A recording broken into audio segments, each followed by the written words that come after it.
kamu bangga terhadap sistem di negara kita bahwa demokrasi. Kenapa kalian kelojotan ketika kami bersuara? Demokrasi macam mana? Undang-undang macam mana yang membatasi kewenangan para raja dan sultan? Sehingga mana yang diberikan kewenangan malah ormas. Assalamualaikum Kang Ustad. Waalaikumsalam. Silakan Jenderal. Mau bertanya tentang di Cirebon itu Kang Ustad, boleh nggak ini ya? Soal apa? Soal lahan sejarah atau makam wali itu yang dikuasai salah satu perusahaan itu, gimana ceritanya itu Kang Ustad? Cagar budaya. Iya, cagar budaya. Zona keraton yang masuk cagar budaya kini menjadi rata karena diratakan oleh Indosemen, PT Indosemen. Dan kami cross check kemarin di lapangan dan ternyata memang rata-rata. Artinya bukannya Indosemen kita pertanyakan atas wilayah yang diambil sumber daya alamnya, tapi memang ada batas yang memang tidak boleh disentuh atas yang sudah disepakati bersama gitu. Namun pada akhirnya zona ini harus rata dengan tanah, akhirnya gunung-gunung, ada air panas, ada goa-goa. Nah ini kan ironi gitu. Lalu anak cucu kami nanti gimana mengenal sejarahnya kalau tempat sejarahnya itu rata dengan tanah? Oleh karenanya kita menuntut keadilan lah ya dari perusahaan agar bagaimana mengembalikan seperti semula kepada pemerintah agar jangan tutup mata. Gitu kan. Terus emang instansi terkait di Cirebon situ emang diam aja kan? Atau apa kayak dinas pariwisata di sekitarnya di Cirebon gitu? Gimana tanggapannya itu? Di mana tanggapannya dinas pariwisata? Tempat itu justru kenapa tidak diurusin oleh dinas wisata? Karena tempat itu tidak terekspos. Makanya banyak pihak-pihak yang menutupi lokasi tersebut. Gitu. Dan yang bukan pariwisata ke dinas wisata itu siapa, Jack? Dinas wisata, kementerian-kementerian itu siapa? Kita langsung ke ujung, Jenderal. Bangsa Indonesia ini aja munculnya tahun 1945. Tanah itu sudah ada tadinya.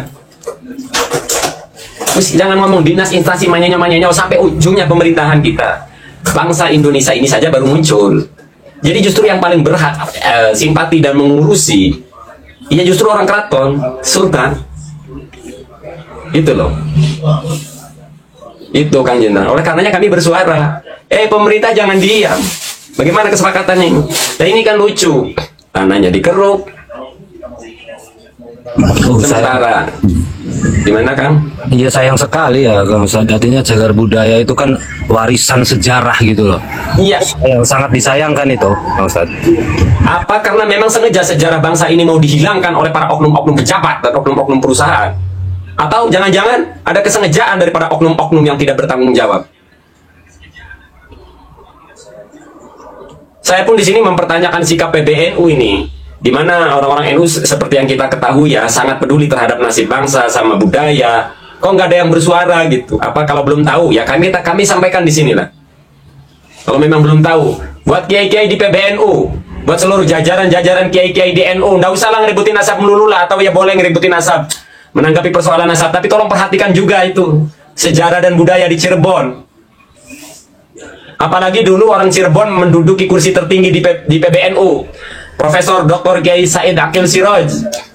Seharusnya Profesor Dr. Kiai Said Akil Siroj ikut bersuara, menyuarakan wilayahnya diratakan oleh perusahaan. Saya kira suara Kiai Said Akil Siroj sangat didengar pemerintah dan masyarakat. Kami sebagai rakyat kecil kepada PBNU dan yang lainnya, minimal perhatikanlah kami. Karena kami tidak pandai meminta CSR. Kami tidak pandai, Bapak Ketua PBNU, nyari CSR itu kami tidak pandai, apalagi bikin proposal. Bukan keahlian kami ngemis di CSR itu. Bantulah kami rakyat kecil ini yang menjaga sejarah Nusantara katanya. Kalau kami tidak mau bersuara terkait persoalan ini, ajari kami nyari duit di CSR. Tapi kami punya harga diri. Kalau disuruh bikin proposal, kalau disuruh ngemis-ngemis melalui CSR, kami punya harkat martabat harga diri. Masa keluarga sultan, keluarga besar kesultanan ngemis? Lawang tanahnya masih hak kesultanan kok. Jangan pada tutup mata. Jangan terombak dalil. Jangan loh. Ingat, bapak-bapak yang mulia di PBNU, itu lahan-lahan pertambangan itu masih zona wilayah-wilayah tanah keraton itu. Jadi ayo melangkah bersama-sama ya. Dan buat bapak pemerintah yang terhormat, bapak-bapak pemerintah yang di legislatif, yudikatif, dan eksekutif, ini bagaimana ceritanya semua tutup mata? Kenapa kalian seolah-olah tidak tahu apa yang dilakukan oleh perusahaan-perusahaan itu? Lalu hak sultan mana? Hak keraton mana? Hak rakyatnya mana? Dapat ngebul doang? Hah? Walau di Banten tidak ada kerajaannya, kesultanannya, tapi status kesultanannya, sultannya tetap turun-temurun itu. Kenapa bangsa kami, bangsa Banten, kalian abaikan?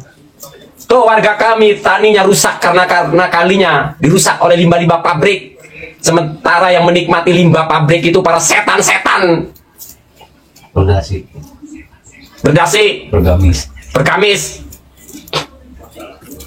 Apakah Banten tidak ada kontribusinya untuk bangsa Indonesia ini sehingga kami dicuekin? Ingat, Bapak pemerintah, Bapak pejabat, yudikatif, eksekutif, legislatif. Sebelum bangsa ini berdiri, kami sudah lebih dulu ada. Nenek moyang kami harus ditembaki melawan penjajah. Bukan lo orang yang sekarang di legislatif dan di eksekutif, tapi buyut-buyut kami yang ditembaki. Tapi keluarga kami, warga kami sekarang panen aja udah nggak bisa ngambil di air di kali karena ternodai oleh limbah. Laut kami tercemari. Buat apa itu? Anggota dewan itu di Banten itu apa kerjaannya? Membela rakyat yang mana yang dibela?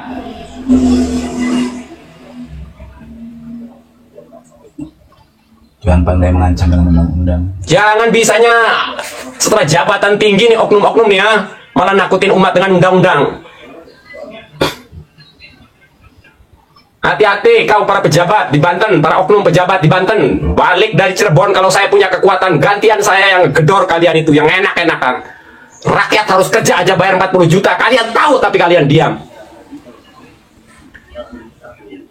Sudah masuk beritanya itu di koran itu. Mana tindakan kalian? Anggota dewan, baik di eksekutif, juga eksekutifnya. Apa peran kalian itu? Perusahaan luar bikin perusahaan di Banten, warga Banten harus membayar untuk kerja di tanah Bantennya sendiri sampai 40 juta. Keadilan mana yang diterima oleh bangsa Banten? Saya sebut bangsa gantian. Kemarin hanya orang Aceh yang menyebut bangsa. Hari ini saya katakan bangsa Banten.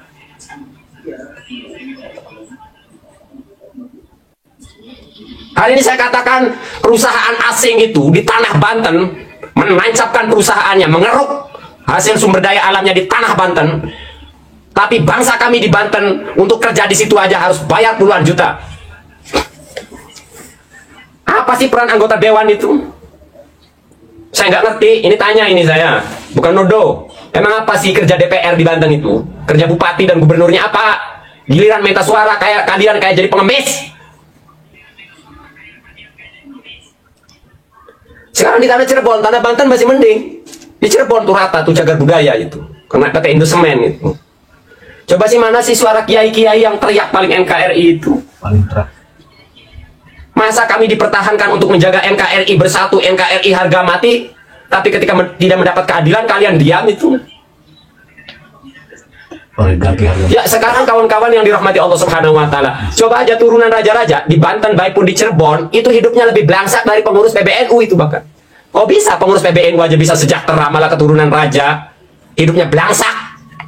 Bagaimana para raja dan sultan itu bisa mensejahterakan rakyatnya kalau hidup raja dan sultannya sendiri belangsak? Mohon maaf para raja dan para sultan. Sudah waktunya para raja dan para sultan kalian bersuara. Jangan kita hanya dicekoki NKRI harga mati. Saya katakan NKRI harga mati ya bagi kami rakyat kecil. Kalian buat undang-undang lalu kami harus dipaksa untuk mengikutinya. Tapi NKRI harga hidup bagi kalian para oknum-oknum pejabat itu. Sekarang kami katakan NKRI terlanjur jadi harmonisasi harga mati. Kalian bisa memanjakan pengusaha-pengusaha, investor-investor, tapi kalian buat para raja dan sultan belangsak. Kalian hanya memanjakan di Jogja. Apa kami tidak punya hak yang sama sebagai anak bangsa?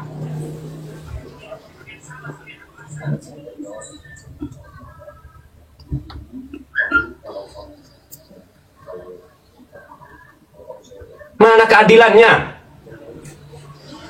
Tanah di Cirebon rata karena perusahaan, kiainya diam. Termasuk Gus Abbas Buntet yang teriak penjajah-penjajah itu. Gak berani menghadapi perusahaan semen. Takutlah, gemeteran lah. Tak berani tak kalian? Masa turunan raja keluarga sultan disuruh ngemis di CSR? Hanya sisa doang CSR?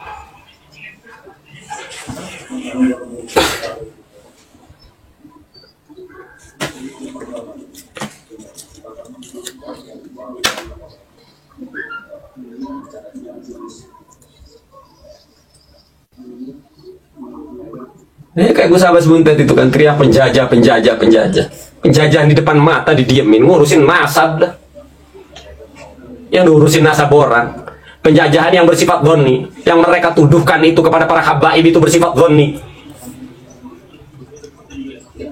Kata jajah yang masih bersifat majaz itu. Sementara penjajahan yang jelas-jelasan penjajahan malah didiamkan. Tak berani tak menghadapi perusahaan.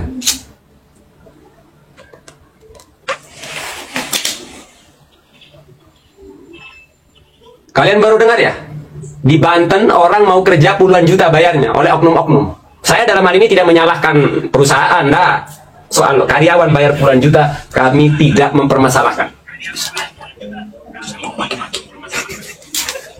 Tidak, kami tidak menyalahkan itu. Tapi itu sudah jadi rahasia umum.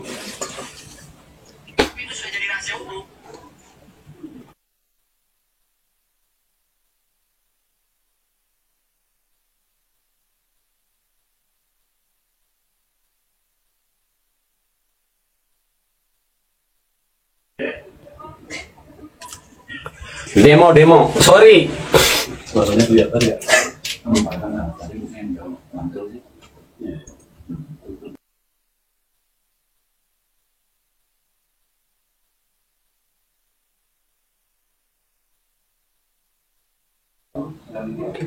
Sorry, kami punya pendidikan, tidak mesti demo, nggak perlu demo-demo, nggak perlu kami demo-demo, nggak perlu. Bukan mental patungan. Kita bukan mental patungan. Kita masih menuruti, mentaati hukum dan undang-undang yang berlaku di negara ini. Nggak perlu kami demo-demo, nggak perlu. Kami cuma ngasih tahu kepada rakyat, ngasih tahu kepada mereka yang duduk di singgah-sana kekuasaan, bahwa kami tidak bodoh. Karena yang bodoh, yang manusia-manusia bodoh adalah orang yang dikasih secuil jabatan-jabatan. Entah bagiannya apa lah. Dikasih kursi komisaris, diam 1000 bahasa.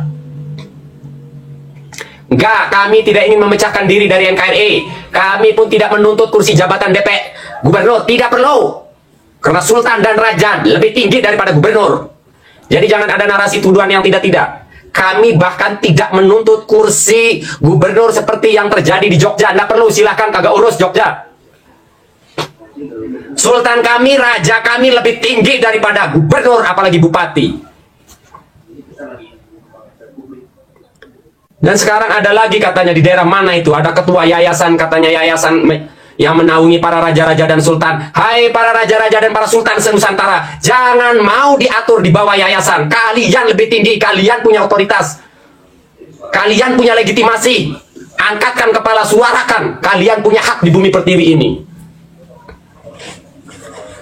Jangan mau lagi kalian disetatuskan sebagai budayawan yang ngurusi tarian gamelan lah. Masa sultan, turunan sultan hanya disuruh jadi penjaga keraton sebagai situs budaya?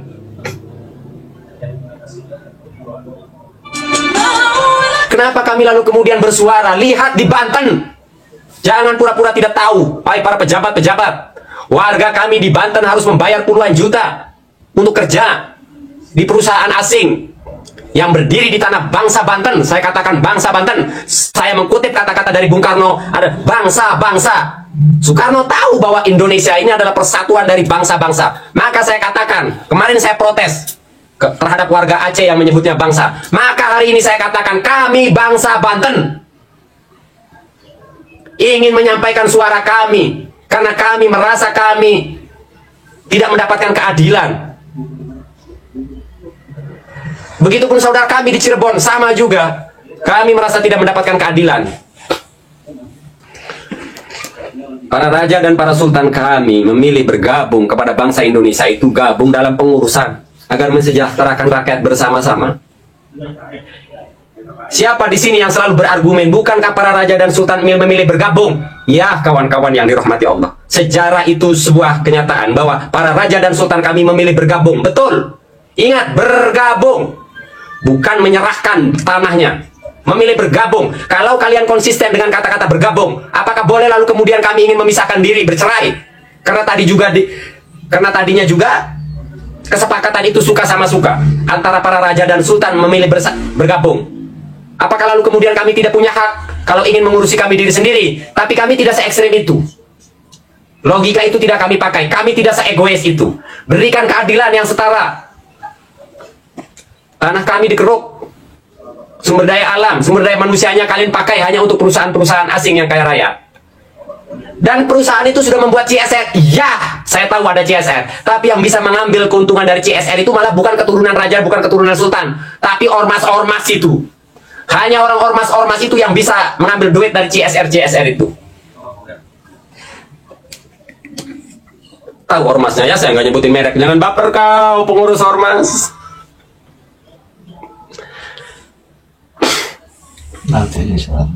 Ada satu hal kawan-kawan yang ingin saya sampaikan menjadi poin penting di sini. Perhatikan, di Jogja tidak ada warganya gontok-gontokan, perang mulut dan perang fisik untuk merebutkan kursi gubernur. Tidak ada. Yang terjadi saudara berperang dengan saudara itu di luar Jogja, merebutkan kursi gubernur. Di wilayah lain gontok-gontokan, satu keluarga ribut gontok-gontokan, dan kalian pusat menikmati itu. Namun perlu kami sampaikan,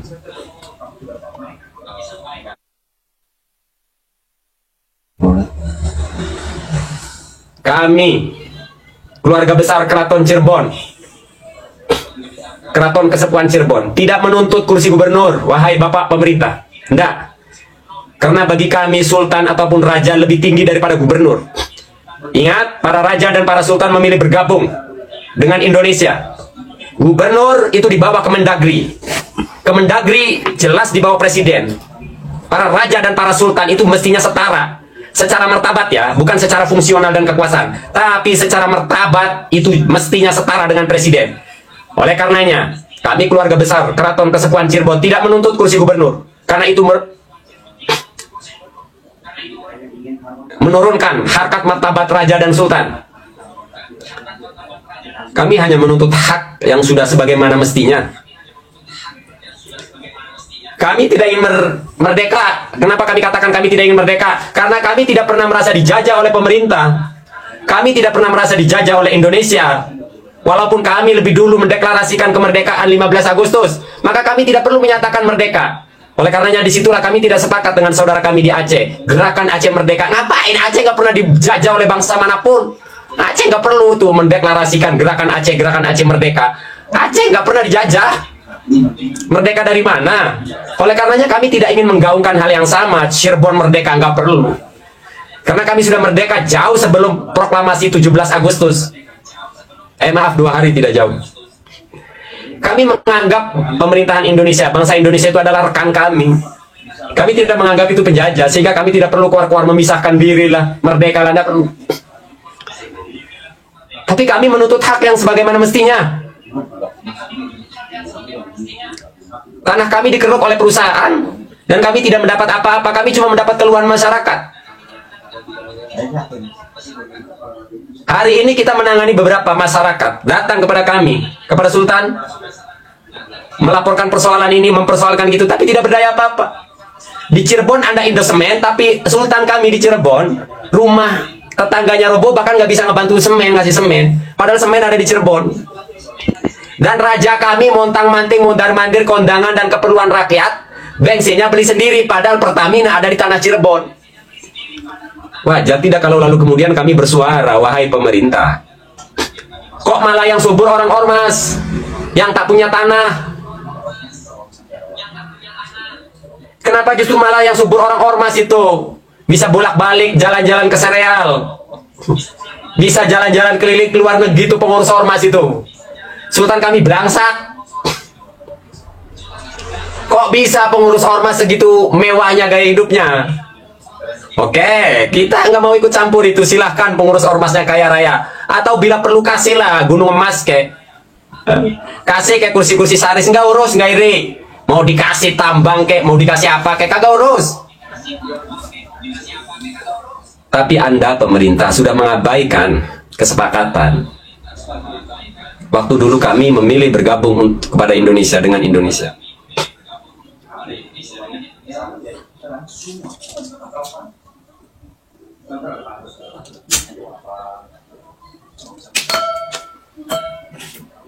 Kesepakatan bergabung dengan Indonesia itu untuk mengurus bersama. Dikasih kewenangan pemerintah Indonesia yang waktu itu Soekarno, dikasih wewenang mengurus tanah bangsa, bukan menguasai, bukan memiliki, maaf. Lalu kesepakatan itu di mana? Buat para raja-raja dan para sultan senusantara, sudah cukup kita diam. Anak-anak cucu kami nanti dicekoki lagi, digeser lagi sejarah. Dimulai dari SD, SMP, SMU, lalu dicekoki dengan sejarah, disimpang-simpangkan. Termasuk itu loh, lagi rakyatnya juga ikut-ikut menyimpangkan sejarah itu. Yang bawa-bawa Alawi itu. Stop dulu kalian. Hah?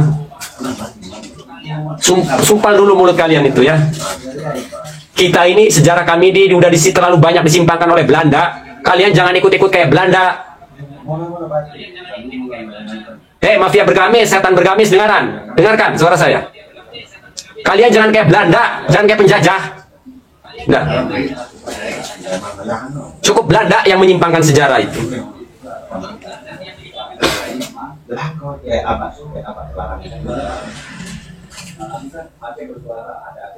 Buat para raja dan para sultan, mari bersuara. Kalian punya hak atas tanah Pertiwi ini, atas bumi Pertiwi, atas tanah Nusantara ini. Kalian punya hak.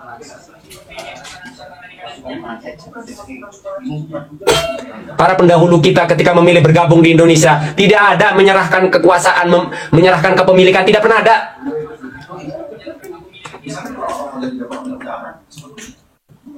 Mari bersuara, wahai raja dan Nusantara. Karena kalau hanya kami yang bersuara, sorotan semua ke kami. Tapi kalau semua titik bersuara, para raja dan para sultan, maka pemerintahan tidak punya pilihan lain selain memberikan harmonisasi. Enggak, kita nggak ngerepotin pemerintah. Tuh perusahaan-perusahaan yang berdiri di tanah-tanah keraton dan kesultanan agar berbagi keuntungan, itu namanya kerjasama. Sebagaimana kesepakatan awal berdirinya bangsa, bersama-sama mengurusi anak bangsa. Giliran kami disuruh bersatu, NKRI harga mati di bawah, tapi yang hanya menikmati hanya perusahaan-perusahaan doang. Bersuara, wahai para raja dan para sultan senusantara. Kalian itu negarawan, kalian itu raja dan sultan. Jangan mau lagi diatur sebagai budayawan dan sejarawan. Gamelan, budaya, dan lain sebagainya itu urusan budayawan. Kalian punya hak atas tanah-tanah kalian. Yang sekarang tanah-tanah kalian itu dikuasai oleh asing dan asing, dan kalian cuma hanya mendapatkan limbahnya saja.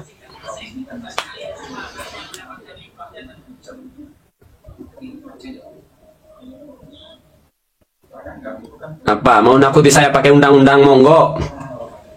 Silahkan. Mau nakutin saya dengan undang-undang, silahkan. Hari ini kalau kawan-kawan datang dan ziarah ke Sunan Gunung Jati, kawan-kawan akan melihati mangkok-mangkok bertuliskan nama. Ini saya tidak membuka aib keluarga kami sendiri, tapi itu faktanya. Semua orang sudah bersuara, laporan kepada kami. Mereka adalah para duriyah. Bahkan keturunan raja dan sultan sekaligus waliullah Eyang Syarif Hidayatullah ini tidak lebih sejahtera dari pengurus ormas di negeri ini. Pengurus ormas dengan pandainya, dengan lincahnya mengambil CSR di setiap perusahaan di negeri ini. Pengurus ormas bolak-balik negeri, padahal mereka tidak punya tanah di negeri ini. Tapi bahkan pengurus ormas saja jauh lebih sejahtera daripada keturunan raja dan sultan. Sementara keturunan raja dan sultan hari ini harus pasang mangkok, dan kalian bersuara rakyat. Kalian keberatan ketika ada mangkok-mangkok di makam-makam. Ya, karena keluarga keturunan raja sekarang dibuat belangsak, sejarah ditutupi.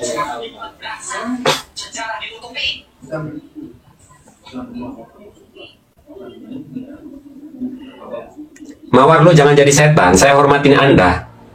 Lu siapa yang bilang turunan raja udah nggak ada? Jangan lu jadi setan kamu itu. Kelas netizen aja kau berani lancang turunan raja udah nggak ada, raja nggak ada. Jangan jadi setan kamu itu, mawar hitam. Jangan jadi setan kamu, mawar hitam.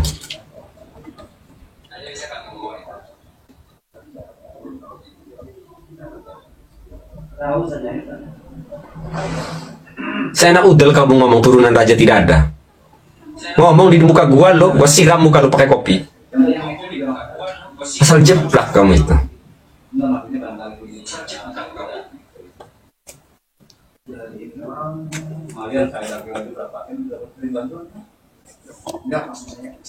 Orang macam begini blokir.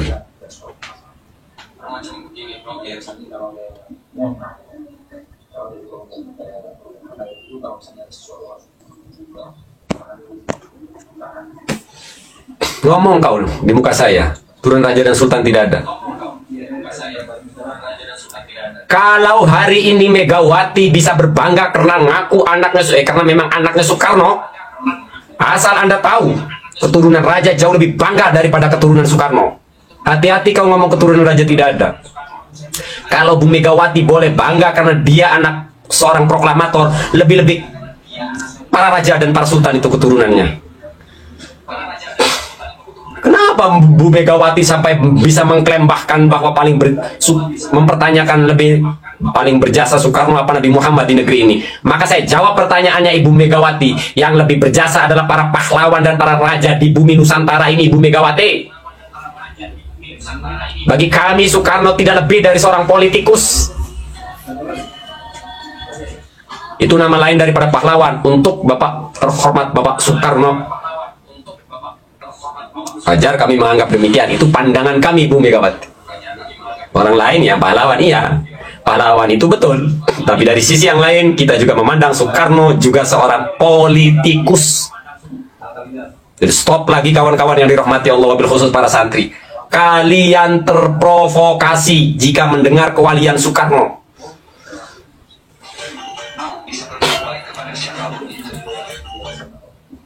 Setelah Soekarno pun muncul tokoh baru yang dikeluarkan kalian. Padahal itu siasat politik semata.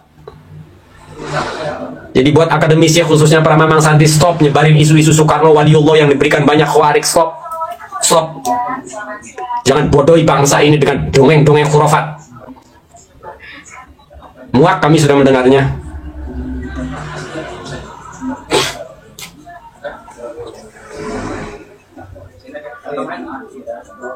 Kalau kalian netizen sepakat dengan pembahasan ini, ramaikan pembahasan masalah ini. Jangan masalah ribut nasab-nasab melulu. Jika kalian yang peduli tentang masalah nasab-nasab habaib, alihkan materi ini di media sosial. Nasab kalian ributin.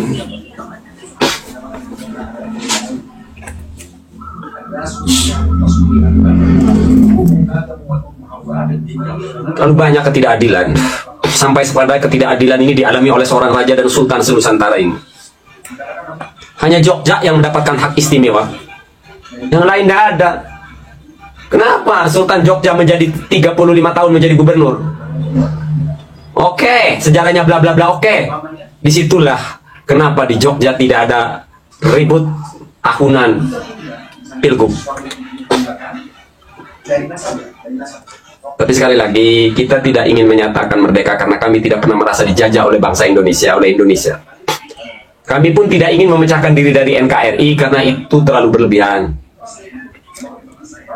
Kami pun tidak ingin meminta kursi gubernur, enggak, karena bagi kami raja dan sultan itu lebih mulia daripada gubernur.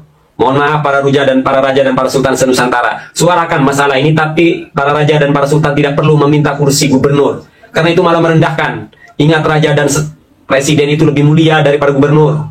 Gubernur dibawa Kemendagri, Kemendagri dibawa presiden, dan raja itu setara dengan presiden. Tak perlu minta-minta kursi gubernur.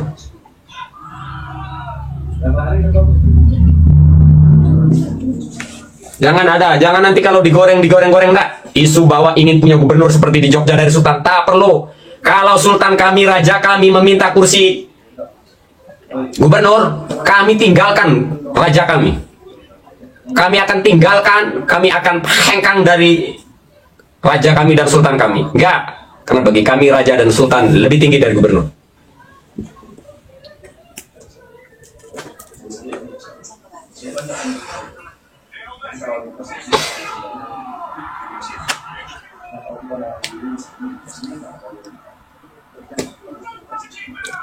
Ada komentar dari Fakhrul Razi, intinya Soekarno dipilih oleh Allah menjadi presiden secara hakikatiah.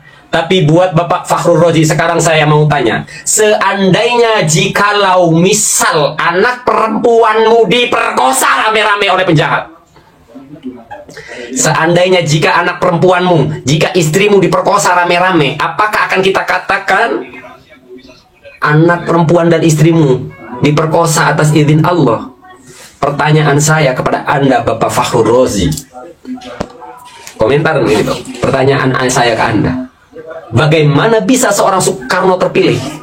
Bagaimana bisa ada pelajaran sejarah yang menyatakan bahwa para raja dan para sultan memilih bergabung? Dalam bentuk apa gabungnya? Dalam bentuk apa gabungnya? Bagaimana mekanismenya? Bagaimana administrasinya? Mana buktinya?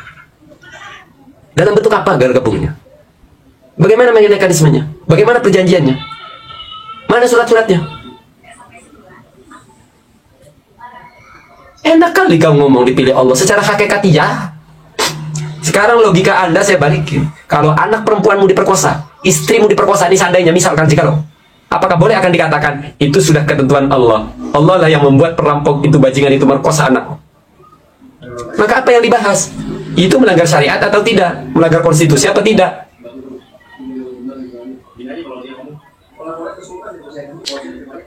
Tujuan dari Rom ini apa ya, kalau boleh tahu?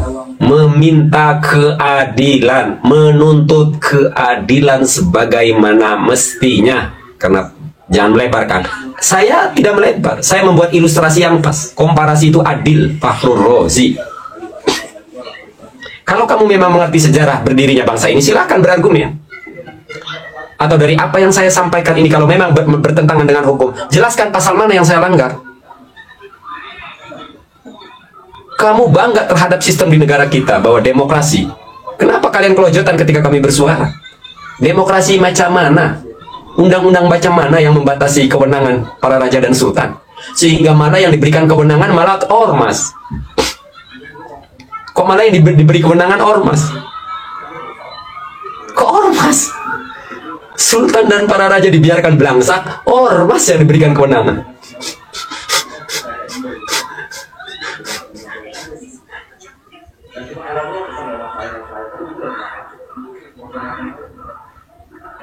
Ini si Menden ini kacung-kacung lagi menuntut keadilan yang kerja. Seperti di Banten harus bayar puluhan juta.